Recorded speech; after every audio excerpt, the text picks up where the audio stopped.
comme ça a été précisé, je ne suis pas historien. J'ai un peu l'impression de passer un oral ici. Et ce ne sera pas de toute façon un cours sur les accords Sykes-Picot, qui sont plus un prétexte que l'objet central de la présentation, même si évidemment on va en parler beaucoup.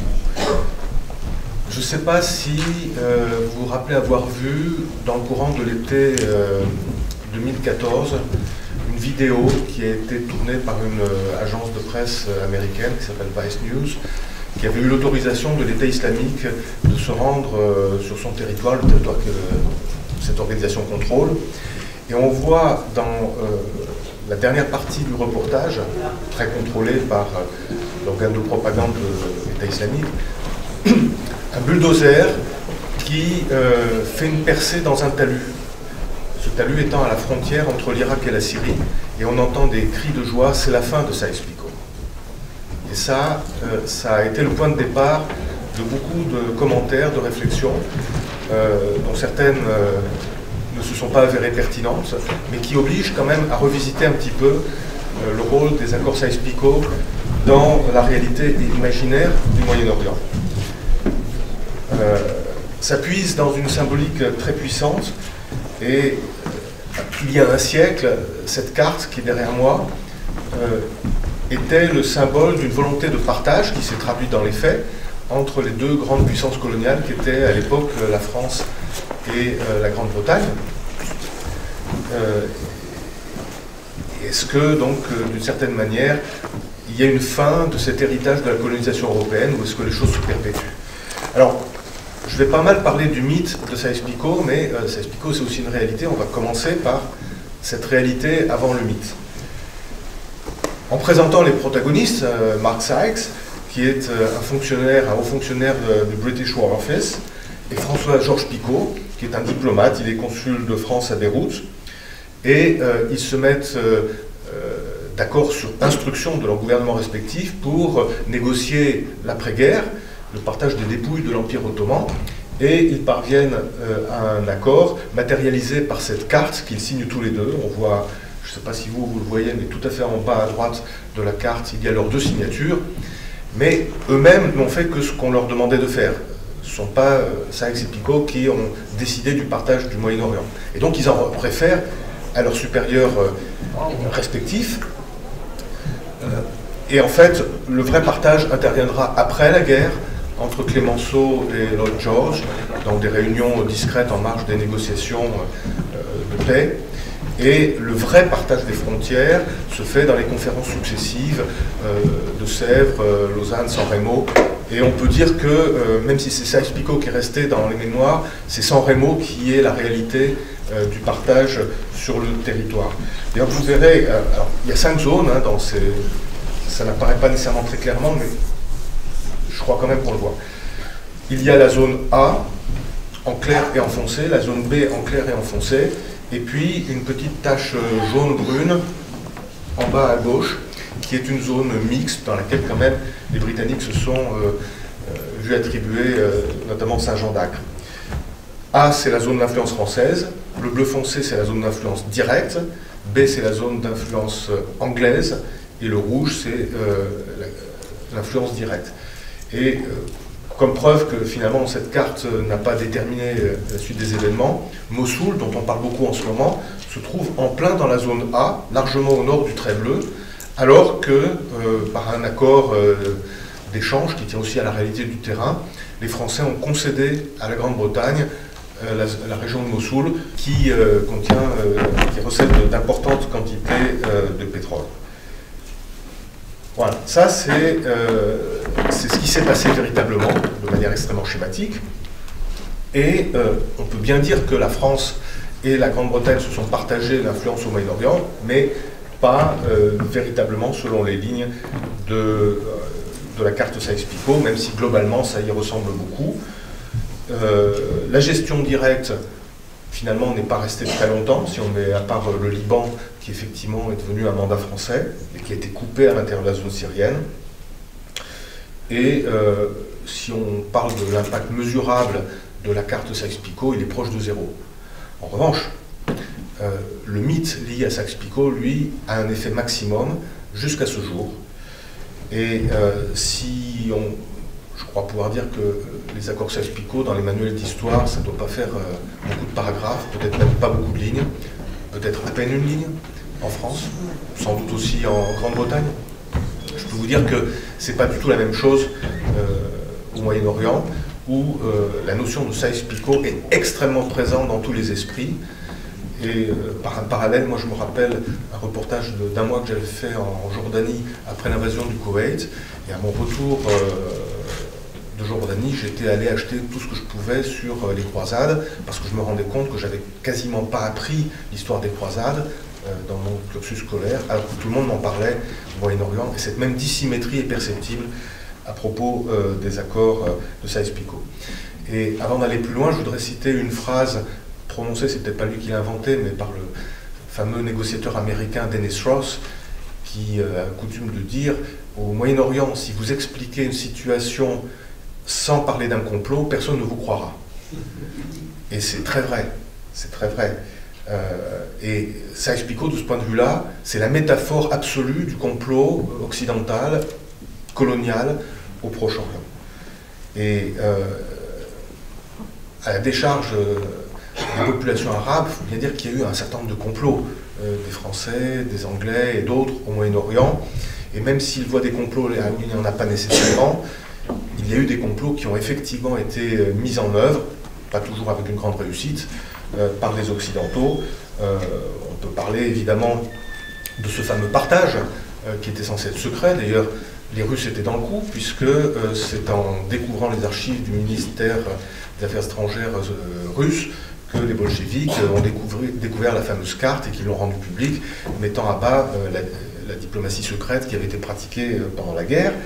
Mais il y a eu le parachutage franco-britannique sur Suez en 1956, il y a eu le renversement de Mossadegh en Iran par les États-Unis en 1953, il y a eu, pour revenir au premier conflit mondial, la lettre McMahon garantissant un royaume arabe au shérif Hussein de la Mecque, alors que, pratiquement parallèlement, il y avait une lettre du secrétaire au Foreign Office Balfour garantissant un foyer national juif en Palestine. Et évidemment, c'était le même territoire qui était promis plusieurs fois.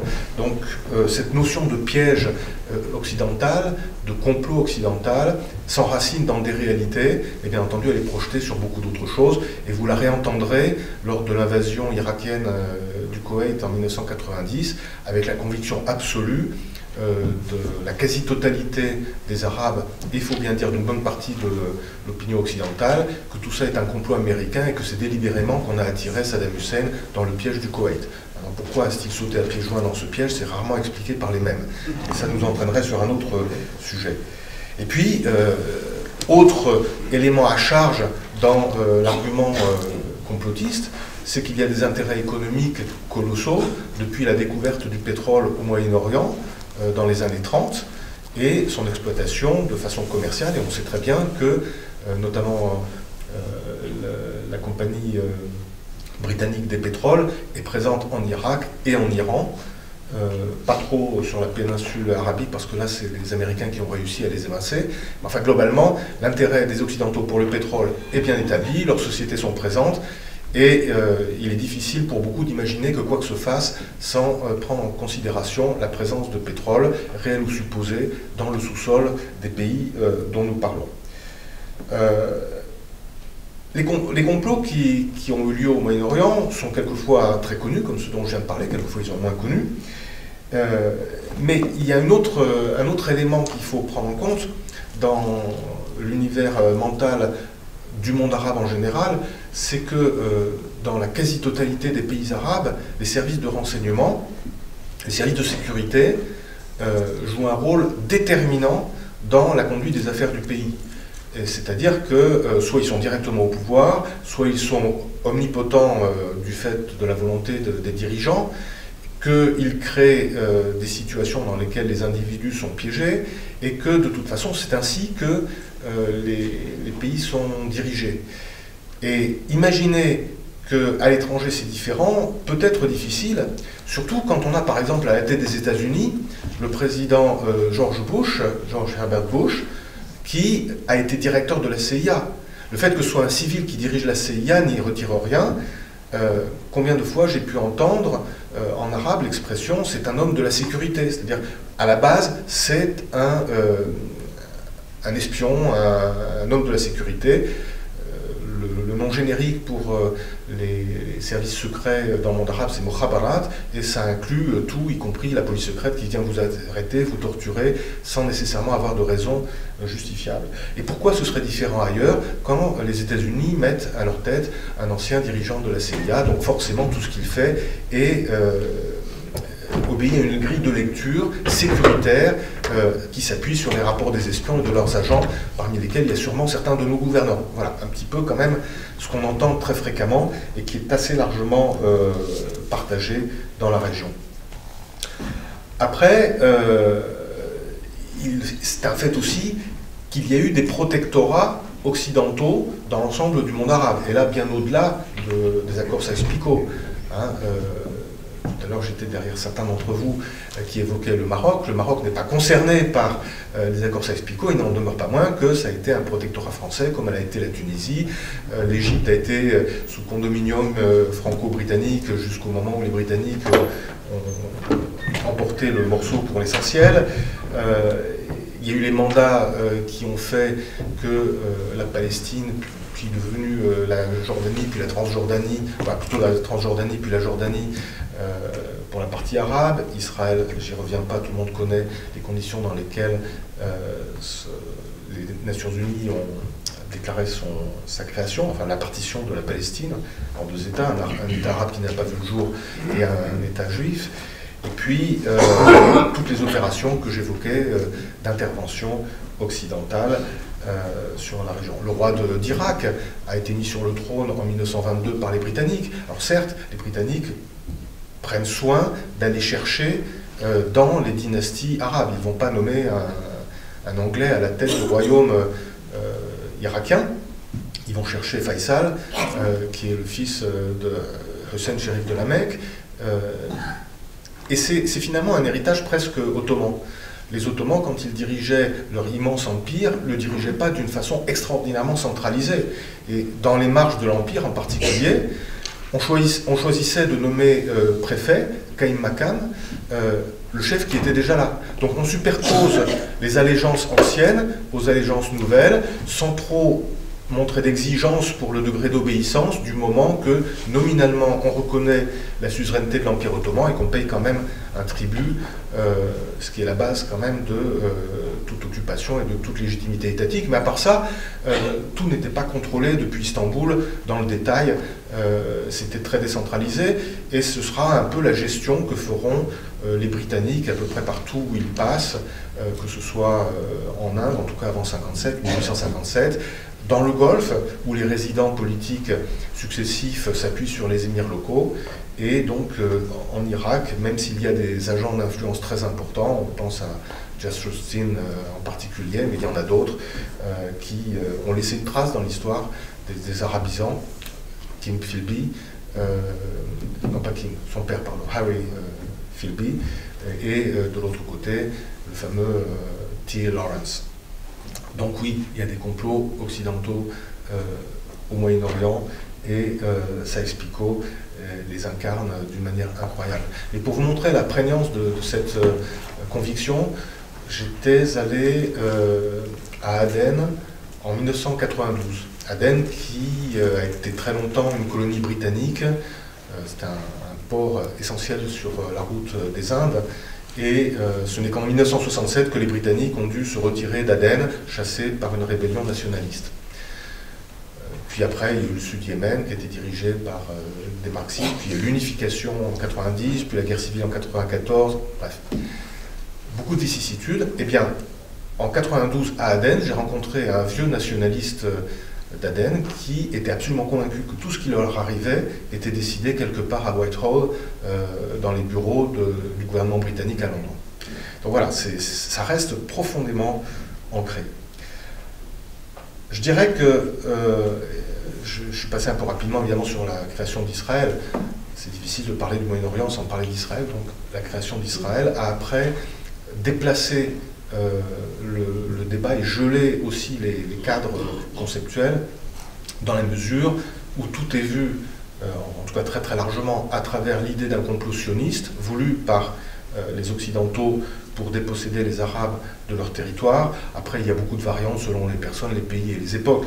Mais cet abcès de fixation que représente Israël pour les États arabes, qu'ils soient aujourd'hui très convaincus, un peu convaincus, voire pas convaincus du tout, que c'est un problème essentiel pour eux, devient à peu près secondaire, parce que ça sert toujours aussi à dévier lorsqu'un problème intérieur devient un petit peu trop important. J'en viens maintenant aux États arabes. La notion d'État tel que nous la connaissons, l'État westphalien, ça reste malgré tout, l'État-nation, c'est une conception très européenne.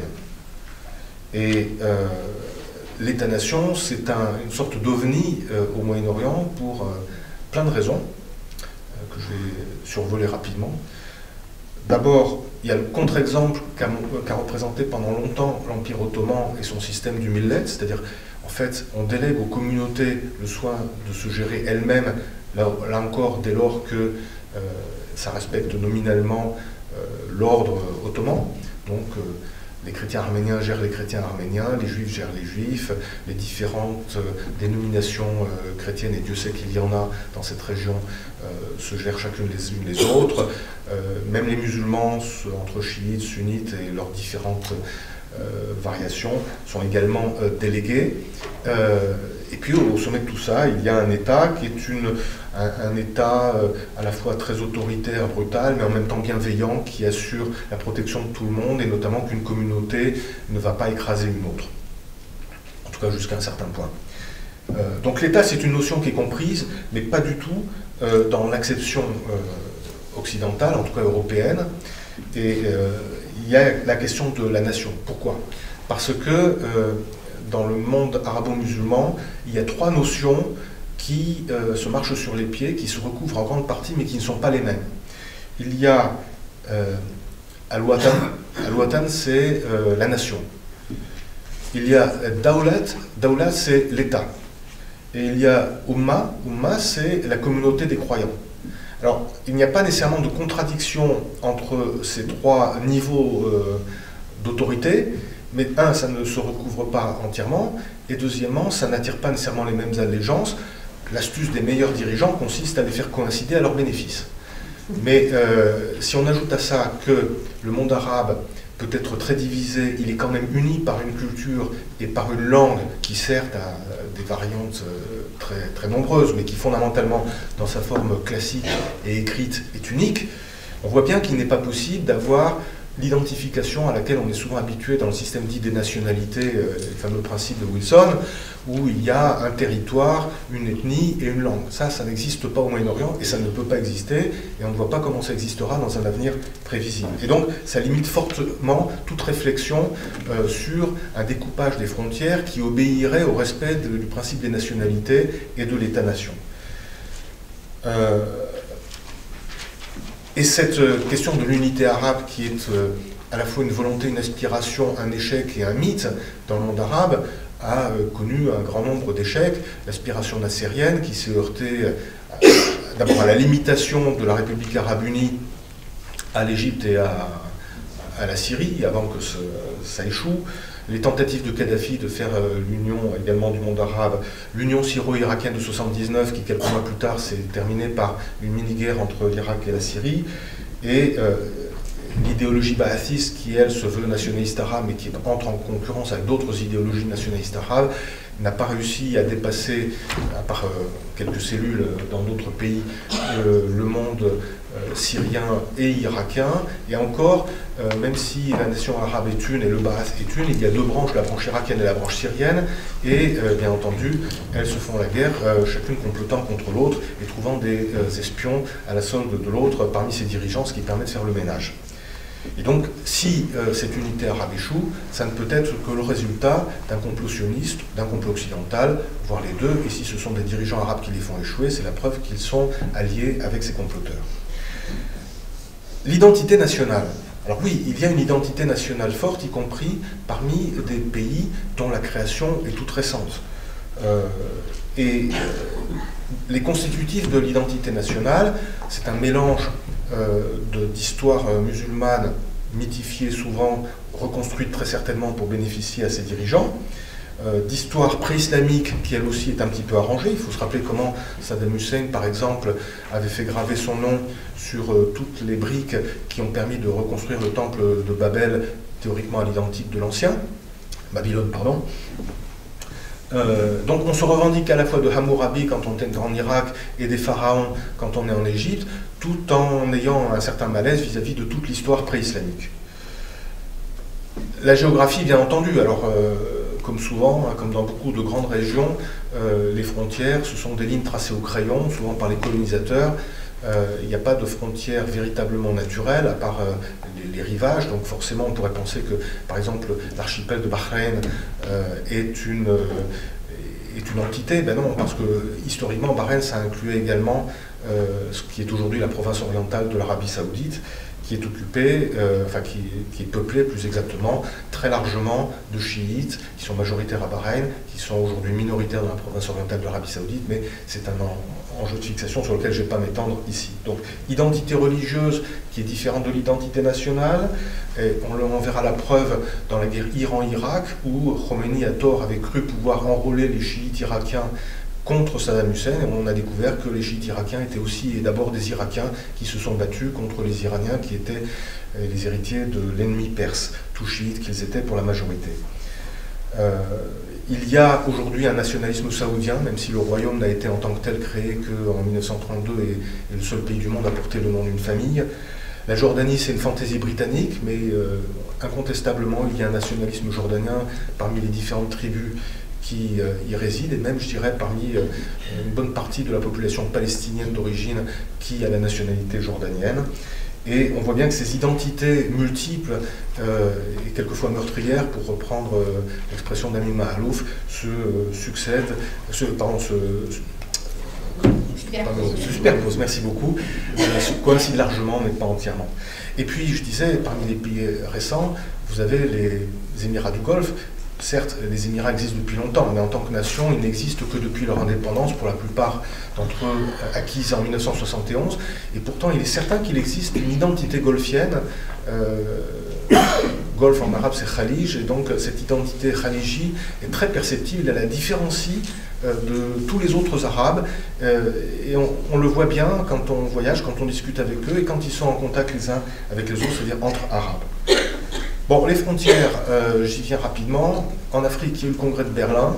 Il n'y a pas vraiment l'équivalent au Moyen-Orient. Il y a eu Sykes-Picot, San Remo et toutes les conférences, et puis la création d'Israël. Et puis on fait avec ça. On se bagarre ou on ne se bagarre pas. Mais moi, je constate qu'il n'y a pas véritablement de remise en cause de ces frontières. Les frontières n'existaient d'ailleurs pas véritablement avant les accords Sykes-Picot, elles existent maintenant véritablement, et il peut être très dangereux d'essayer de les franchir. Certaines donc s'imposent parce qu'il y a des montagnes où il y a la mer, mais comme je disais tout à l'heure, elles sont pour la plupart entièrement artificielles. Et maintenant, une des revendications principales des Palestiniens, c'est de revenir à la ligne d'armistice de 1967. Donc on voit bien que frontière artificielle devient frontière tout court. C'est très intéressant quand on voit la carte des tribus superposée à celle des frontières. Vous avez des tribus très importantes, les Chamars par exemple, qui sont dans le nord de l'Arabie Saoudite, en Irak et en Syrie. Vous avez les Hawaitat qui sont à la fois en Jordanie et en Arabie Saoudite. Et c'est bien normal, puisque ces tribus-là n'avaient pas l'habitude de s'arrêter à des pointillés imaginaires qui ont été imposés plus tard, et qui aujourd'hui prennent la forme de frontières véritablement démarquées par les États, avec des barbelés, des barils, et quelquefois même des lignes électroniques, puisque des compagnies européennes vendent à grands frais leur savoir-faire à des pays comme l'Arabie Saoudite, qui veulent à la fois marquer leurs frontières avec le Yémen, tout en grignotant quelques dizaines de kilomètres, et avec l'Irak, pour se préserver des infiltrations de gens qui, pour une partie, sont déjà d'ailleurs sur le territoire saoudien. Donc on voit bien que tout ça peut aussi avoir des limites. L'idée que les frontières sont intangibles est périmée. Les pays occidentaux s'y accrochent, mais les régimes arabes s'y accrochent aussi. Et je vais peut-être en terminer là. Il y aurait beaucoup d'autres choses à dire, mais là aussi je préfère qu'il y ait place pour la discussion. Bon, je vais peut-être quand même poursuivre un petit peu sur le conflit. Je reprendrai la phrase de Henri Laurence qui dit « Ce sont bien les Occidentaux qui ont tracé les frontières, mais ce sont les régimes arabes qui les ont coloriées. » Et on voit bien qu'en effet, on a beau se dire pan-arabe à l'occasion de congrès, chacun défend son précaré en cherchant éventuellement à l'agrandir, mais certainement pas à nier la réalité des frontières. Alors ça pose, on a évoqué tout à l'heure le conflit dans l'intervention précédente de M. Dumont, on évoquait par exemple le conflit en cours actuellement en Irak et en Syrie. Je disais tout à l'heure que l'État islamique avait voulu y voir la fin des accords de Sykes-Picot. Rien n'est moins évident. Encore que Sykes-Picot, c'est présent également chez les dirigeants européens, puisque les Français intervenaient militairement en Irak, mais s'interdisaient d'intervenir en Syrie, alors que sur le terrain, c'était les mêmes acteurs. Bon, ça, c'est autre chose. L'implosion de l'Irak qui est à l'œuvre depuis l'intervention américano-britannique de 2003. On voit bien aujourd'hui trois entités distinctes entre la zone d'influence chiite, le triangle sunnite et la zone kurde, j'allais dire proto-étatique, mais non, c'est déjà un État. Je parle des Kurdes d'Irak, parce qu'en revanche, les Kurdes de Syrie et ceux de Turquie peuvent bénéficier éventuellement de la sympathie fraternelle des Kurdes d'Irak, mais ça n'ira pas jusqu'à proposer de faire la guerre à leur côté pour agrandir le territoire et retrouver l'État kurde qui a brièvement existé dans la conférence initiale de l'après-guerre. Parce qu'en fait, maintenant, les Kurdes irakiens, eux aussi, voient leur petit carré bien balisé et ils ne veulent pas perdre un tien au nom de deux Tuloura. On voit bien aussi la décomposition de l'État syrien, encore que l'histoire n'est pas terminée. C'est un petit peu ça aussi la leçon. Beaucoup de gens sont précipités en 2014 pour dire c'est la fin de Sykes-Picot et donc toutes les frontières vont être redessinées. À l'arrivée, on ne voit pas ça du tout. On voit bien des États affaiblis, mais qui se battent pour exister, avec des acteurs qui sont prêts à prendre leur place et à défendre les mêmes frontières. Oui, il y a une guerre au Yémen menée par l'Arabie Saoudite et quelques alliés qui traînent les pieds entraînés par les Saoudiens. Mais ça ne remet pas en cause le fait qu'il y ait une identité nationale yéménite très ancienne, alors là on remonte à plusieurs millénaires, qui est bien distincte de l'identité saoudienne. Là aussi on pourra détailler. Quant au califat, eh bien sûr c'est un mythe auquel tout le monde s'accroche depuis sa fin proclamée par Atatürk en 1924. Plusieurs candidats ont tenté, sans y réussir, d'y prétendre. Aujourd'hui, il y a Abou Bakr al-Baghdadi qui dit qu'il est le nouveau calife. On verra ce que ça durera. En tout cas, il n'a pas été reconnu comme tel de façon unanime, c'est moins qu'on puisse dire, par le reste du monde musulman. Il est intéressant aussi de voir que, par exemple, Al-Qaïda ne revendiquait pas ce califat. Il était plutôt dans un islam mondialisé. L'État islamique est sur un djihadisme territorialisé, c'est sa force, mais ça devient aujourd'hui sa faiblesse, comme on le voit, parce qu'un territoire, il faut bien le défendre. Et donc, je dirais que pour terminer, oui, les accords Sykes-Picot ont introduit durablement la notion de frontière et ont en partie contribué à dessiner celle d'aujourd'hui, même si ça n'est qu'un brouillon et les lignes ont été largement déplacées à la conférence de San Remo. Mais si on fait maintenant le bilan de Sykes-Picot, un siècle après la signature de cette carte secrète, validée quelques jours plus tard par les ministres des Affaires étrangères, les responsables français et britanniques, leur donnant donc tout leur poids, on voit que le système hérité de Sykes-Picot, en tant que tel, n'a pas été remis en cause. En fait, pas du tout. Les régimes, oui. Il y a eu des déplacements de frontières, certes, pas tellement. Si on regarde les frontières, non pas de Sykes-Picot, mais de San Remo, elles sont quand même très similaires à celles que nous connaissons aujourd'hui.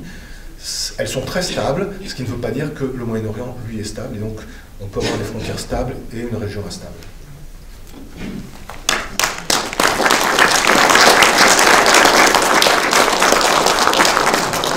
Et donc moi aussi j'ai essayé de préserver un petit quart d'heure pour les échanges avec vous. Merci beaucoup pour cette intervention passionnante et ce regard éclairé sur le Moyen-Orient qui nous interroge, qui vous interroge peut-être. Est-ce que quelqu'un aurait une question?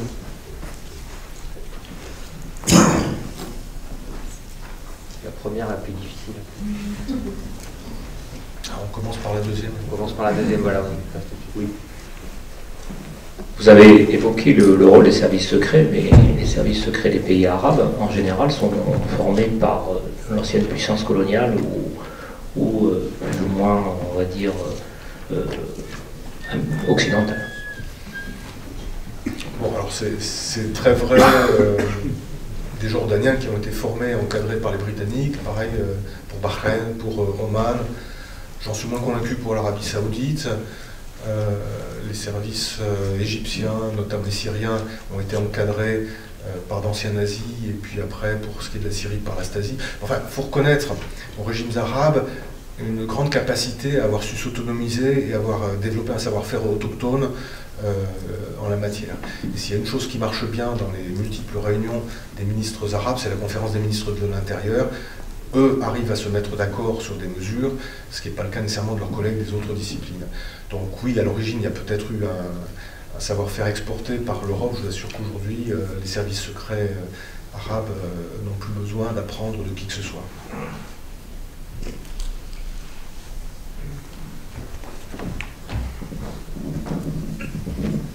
Bonjour, vous avez évoqué les territoires, le rôle des familles, des tribus, qui nous paraît être la part des langues. Quand on prend le Kurdistan, pour le délimiter, on s'appuie notamment sur les différences de dialectes qui composent une langue qu'on va appeler le kurde.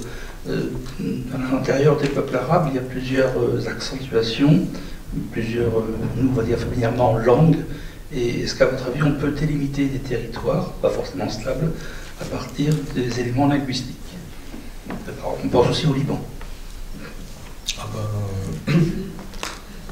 Au Liban, même ceux qui disent que le Liban c'est un morceau de France, et vous voyez à quelle partie de la communauté maronite je fais allusion, ils se revendiquent tous de leur arabité. Après, la langue arabe connaît effectivement différents dialectes. Enfin, la langue arabe, elle est une et unique. En plus, comme il y a un texte sacré qui a fixé pour longtemps sa grammaire, y compris dans ce qu'elle peut avoir de plus compliqué pour les praticiens de cette langue, non, il n'y a pas de doute sur le fait que la langue arabe est unique. En revanche, ça pose une autre question.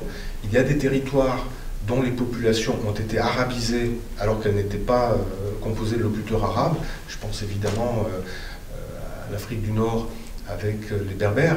Et la superposition de l'identité berbère et de l'identité arabe est source de problèmes dans cette région. Mais moi, je n'irai pas jusqu'à dire que le parler... oui, bien sûr, les gens se reconnaissent avec l'accent ou le vocabulaire propre qu'ils ont. Mais dire que l'accent égyptien détermine l'égyptien, que l'accent bahreïni détermine le bahreïni, non, je n'irai pas jusque-là.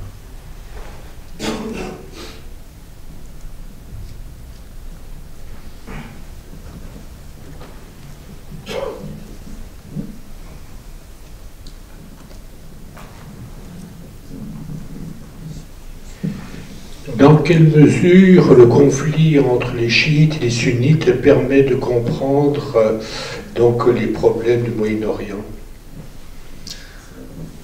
Alors, ça permet surtout de les obscurcir. Parce que, oui, bien entendu, enfin, c'est une boutade, je ne veux pas nier qu'il y ait une opposition qui date de 14 siècles entre chiites et sunnites, et qu'avant d'être une querelle doctrinale qui s'est approfondie à travers les siècles, c'est d'abord et avant tout une querelle de succession du prophète.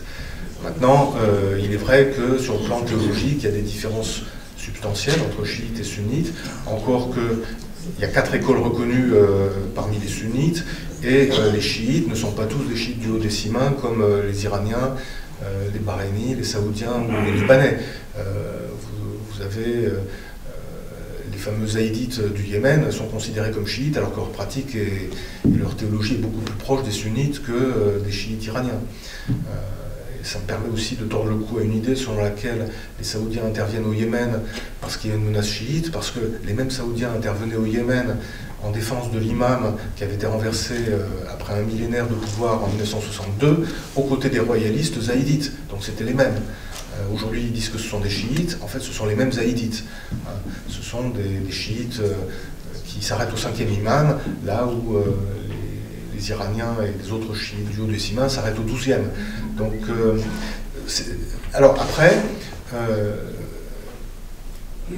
sans nier la part d'opposition chiite-sunnite qui a connu effectivement, enfin qui est instrumentalisée, il ne faut pas se le cacher non plus, par un certain nombre de pays, et c'était notamment le cas des monarchies du Golfe en 2011, histoire d'empêcher la jonction qui se faisait entre une opposition sunnite et une opposition chiite. Ça a été le cas tout particulièrement à Bahreïn, où les premiers sit-ins du mois de février mettaient ensemble sur la place dite de la Perle des sunnites et des chiites, et puis en faisant peur aux sunnites, en disant mais ils vont, en fait s'ils veulent une république à l'iranienne, vous serez victime, etc. Progressivement, les sunnites opposants ont eu très peur et ils se sont retournés bien sagement, quoi qu'ils en pensent, dans le champ de la famille régnante, et les chiites se sont radicalisés.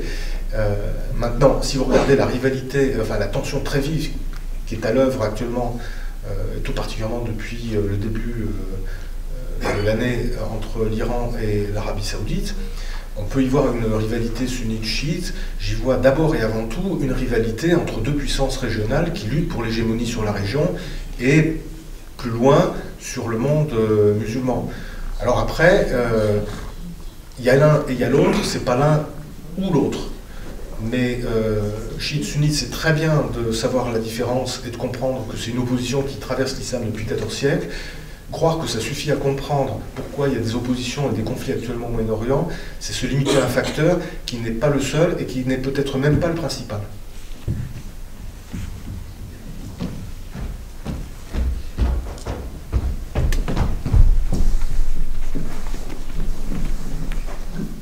Oui, bonjour. Moi, je voudrais revenir juste sur les aspirations de la Syrie. Alors, pas aujourd'hui, puisque évidemment, elle est en pleine débat, guerre civile, guerre extérieure, etc. Par rapport au Liban, justement, par rapport à ces accords.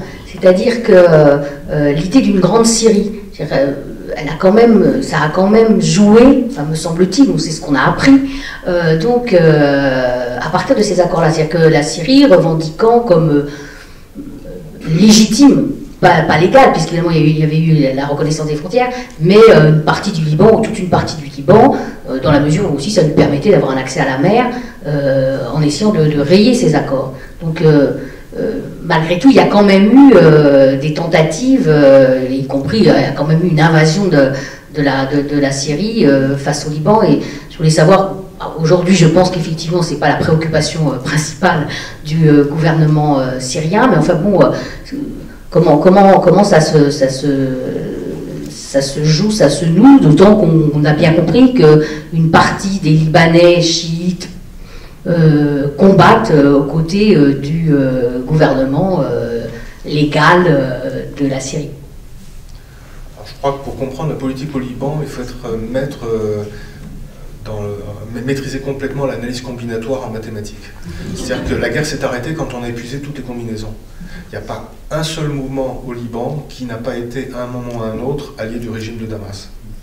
Pas parce qu'il l'aime, mais parce que tout le jeu de Damas, c'était pas de favoriser une communauté contre une autre, c'était de s'assurer qu'aucune ne soit dominante, pour permettre de contrôler le jeu, justement. Et d'un point de vue syrien de Damas, l'idée que le Liban ne soit pas la Syrie, c'est quelque chose qu'on ne comprend tout simplement pas, qu'on n'accepte pas. Et d'ailleurs, ce n'est que très tardivement, j'ai plus la date en tête, mais ça doit faire une vingtaine d'années, dans le meilleur des cas seulement, que les Syriens ont envoyé un ambassadeur au Liban.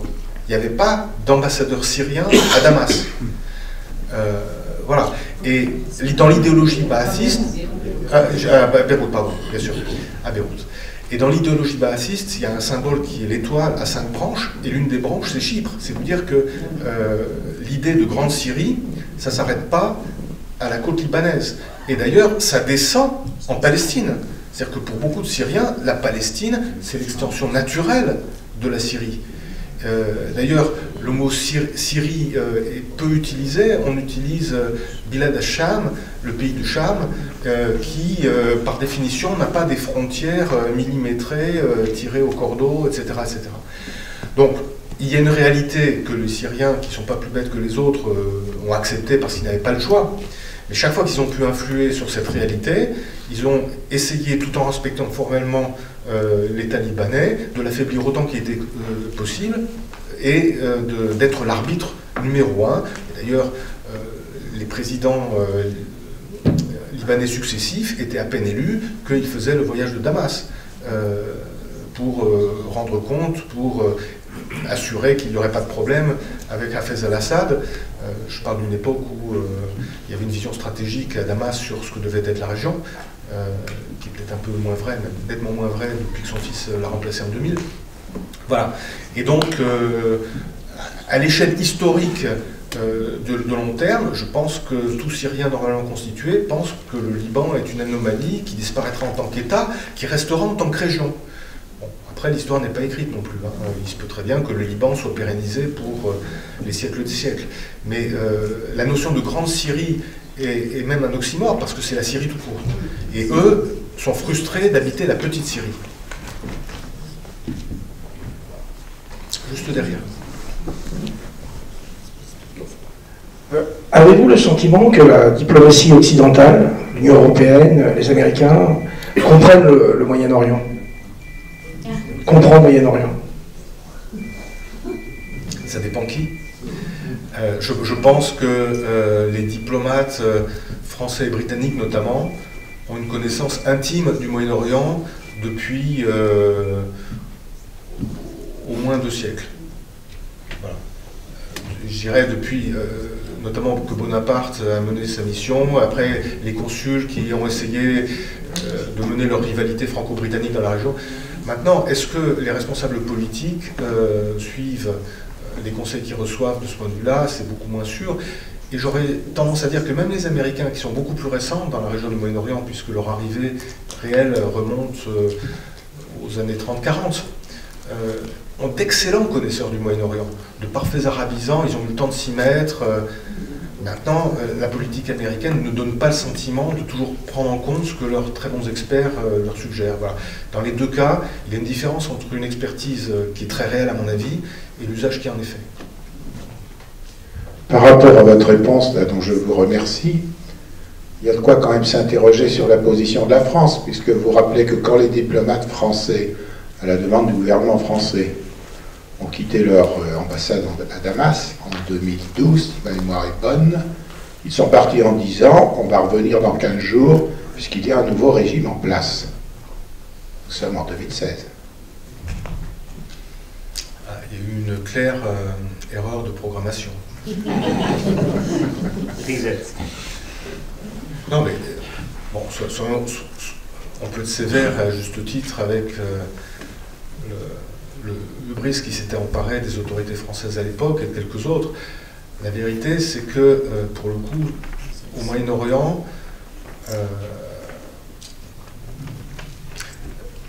toutes les prévisions à court et moyen terme sont fausses. Les seules prévisions qui sont justes, c'est à long terme. Et comme on ne sera pas là pour voir le résultat...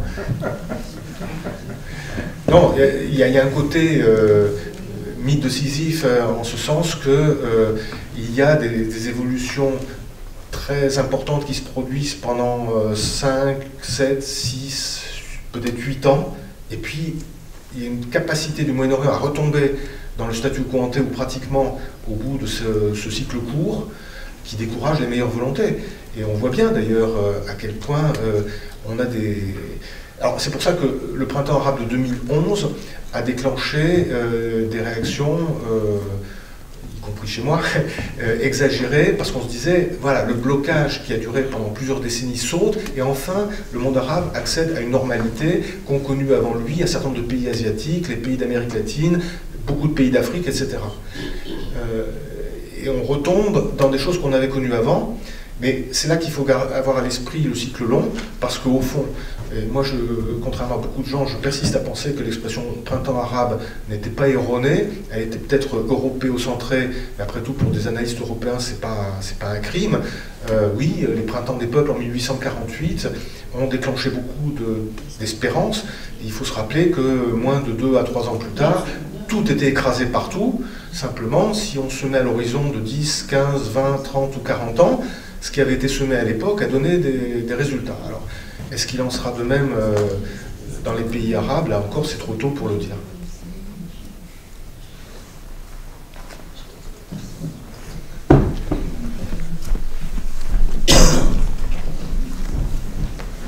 Oui, quelle est la réalité de cette opposition à Bachar el-Assad qui a surgi comme ça en 2014, je crois?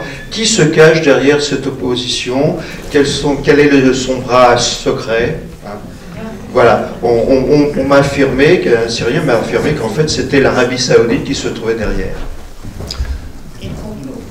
Voilà, c'est un grand complot.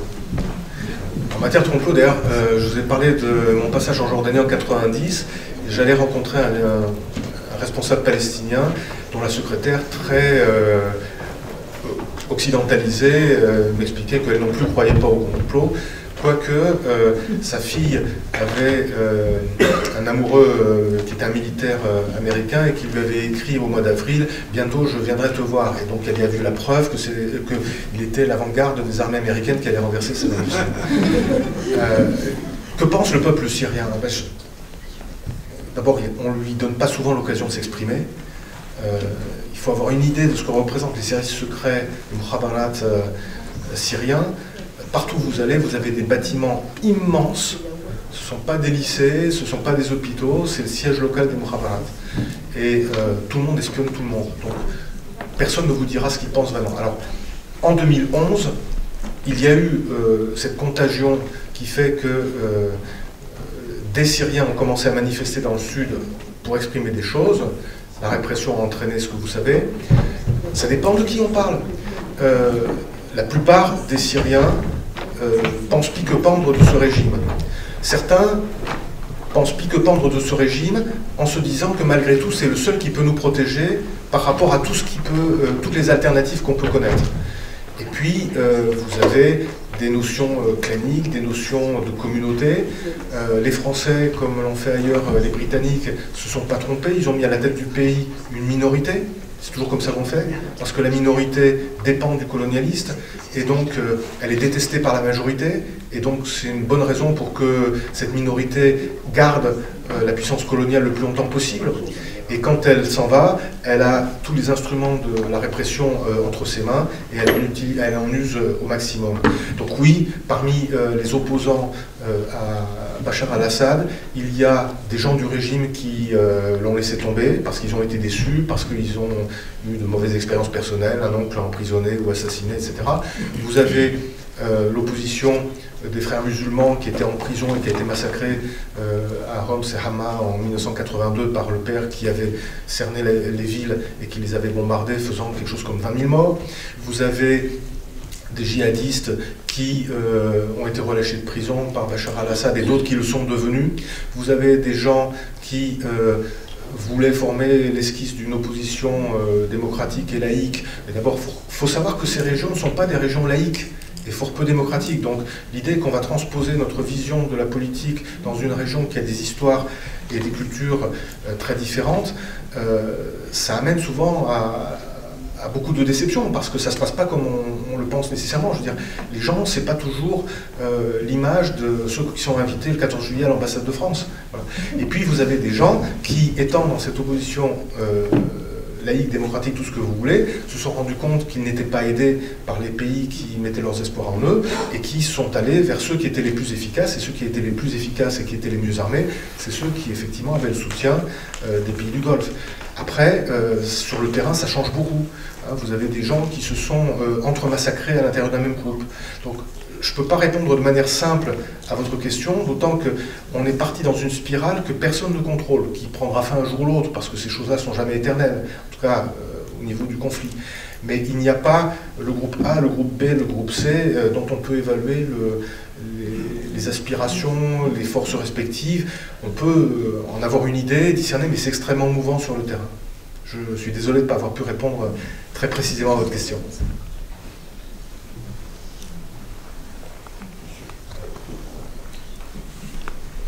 Oui, alors juste une question dans le complément. Là, tous ces mouvements de population qui quittent la Syrie, qui sont accueillis notamment en Jordanie, je crois, plus de 2 millions, il me semble. Et au Liban, comme on disait tout à l'heure. Oui, et en Turquie. Donc c'est quand même des risques de déstabilisation. Comment c'est accueilli ça dans ces pays? Moi, je suis extrêmement impressionné par leur capacité de résilience. Je veux dire, dans le cas du Liban, on parle pratiquement d'un quart de la population. Hein. C'est vrai qu'ils ont été mitridatisés par une expérience qui a laissé de mauvais souvenirs à beaucoup de Libanais, qui est la présence palestinienne à long terme. C'était évoqué dans l'intervention précédente. En même temps, ils n'ont pas trop le choix, parce que le Liban n'est pas en mesure de les chasser, d'abord, pour commencer. Et puis, le Liban, il y a une relation symbiotique entre le Liban et la Syrie. Il ne faut pas s'imaginer juste que la Syrie a besoin du Liban pour son port en eau profonde et ses commerçants. Je veux dire, le Liban a aussi besoin de la Syrie. Donc, voilà, c'est quand même très compliqué. Là, pour le moment, ça n'a pas encore craqué, d'une manière tout à fait surprenante. Il y a bien eu quelques petits débordements, des assassinats ici ou là, des choses. Mais franchement, on avait toutes les raisons de penser que bien pire allait arriver. Ça peut encore arriver. Voilà. La Jordanie, c'est un peu moins compliqué parce qu'il y a plus d'espace, les réfugiés sont quand même plus cantonnés dans la zone désertique frontalière, on ne les laisse pas trop s'installer en ville. Mais il n'y a pas de stabilité, donc rien n'est garanti là-dedans.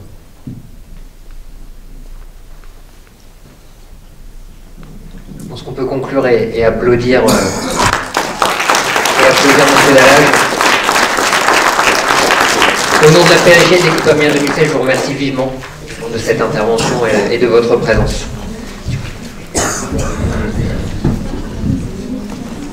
Bravo.